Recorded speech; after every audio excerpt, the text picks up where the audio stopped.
And welcome once again to the Thrifty Collector. I have realized that it's been a while since I've done a video about cards, and there's been a reason for that. I was doing a lot with the video that I took with my GoPro on that cruise, the Star Trek The Seven cruise, and realized I haven't mastered the GoPro yet because I realized there's a lot of videos that I know I took that didn't upload or something, so I'm still working on what might be the last couple of those videos.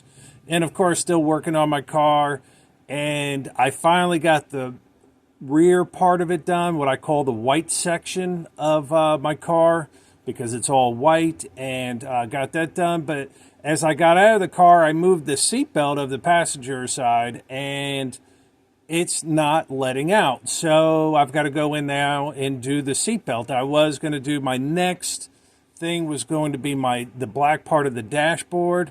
And then so I have to do the black part of the dashboard and I have to do the doors. And then once I do that, I will officially be done with the interior portion of my car.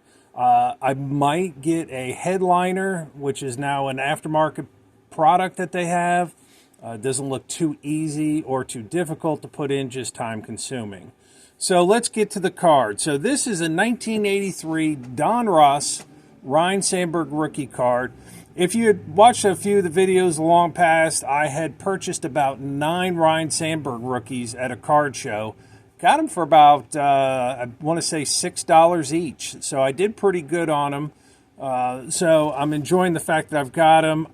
The one thing I know about Hall of Famer guys, even if you send a donation, and I can't remember if I send $10 or $20, Sandberg does require you to send $10 or at least $20 in with the cards. So to do that, to get a really good signature with Ryne Sandberg, I sent him $20 because I want a little bit of the better one. Now, as you can tell, it's a bunch of circles with a bunch of lines. Very hard to distinguish any part of his name in that, but that's on all of his stuff. The pack pulled autographs, the stuff I've seen from shows. Sometimes it's a little bit cleaner in the pack pulled stuff and a little bit cleaner at shows, but this is still a great value. $10, $20 to get a Ryne Sandberg auto. Was an MVP. I do remember the year when he came up in 83. I guess you could say 82 was his first year, but 83 was really the big year for him coming out. So he's a Cub great. He did bring the Cubs to the National League pennant. They went up against the San Diego Padres in 1984. They lost to the Padres, and the Padres then, of course, lost to the Detroit Tigers. But I really like this card. I like the Don Ross. I like the Topps probably the best. But I think most of those 80s cards, Topps was usually the best. Don Ross tended to be a little bit busy, and Fleer tended to be a little bit drab in the color, as the Topps cards always seem to pop. But this is a great photo of Sandberg. I'm trying to look in the background. If you look in the background, it almost looks like somebody's wearing an A's hat. So maybe it was an exhibition game. Who knows? It's always fun to try and figure these things out. So if you have kind of an idea of maybe what it might be, leave a comment and let me know. I'd love to know. But get your Ryne Sandberg rookie cards. He's great. Wade Boggs is great.